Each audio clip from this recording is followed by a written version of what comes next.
आप देख रहे हैं पब्लिक समाचार, पब्लिक के हक में। नंदुरबार जिल्ह्यामध्ये 29 डिसेंबर 2024 ते 30 डिसेंबर 2024 रोजी पोलीस हेडक्वार्टर लाईन्समध्ये एक घरफोडी घडली होती। त्यामध्ये आपण नंदुरबार शहर पोलीस स्टेशन अंतर्गत क्राईम नंबर 764/2024 असा रजिस्टर केला होता आणि त्याचं समांतर तपास स्थानिक गुन्हे शाखाचे अधिकारी व अंमलदार यांनी केला होता।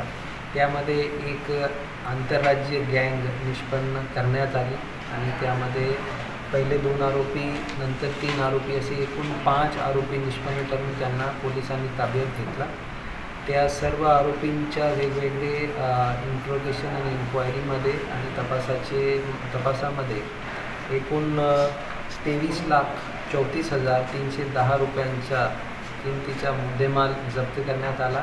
यामध्ये विशेष बाब अशी आहे की या 5ही आरोपीकडून जी काही गँग ऑपरेट करत होती त्यामध्ये काही मध्य प्रदेश आणि काही गुजरातचे आहे, तर आंतरराज्य गँग आहे आणि यांचे जे काही यामध्ये काही असे आरोपी आहे ज्यांचे शोध बाकी राज्याचे पोलीस चालू तपासामध्ये करत आहे। त्या व्यतिरिक्त याच्या गँगच्या माध्यमातून जिल्ह्यामध्ये एकूण 4 गुन्हे करण्यात आले होते, ते निष्पन्न या तपासामध्ये झाले। आणि विशेष बाब ही आहे की या 4ही गुन्ह्यामध्ये जे काही दागिने चोरी करण्यात आले होते ते 100% रिकवर करण्यात स्थानिक गुन्हे शाखाचे जे अधिकारी आहेत आणि अंमलदार आहे त्यांना यश मिळालं। त्यांचे जे काही परिश्रम आहे त्याला एक यश मिळालं।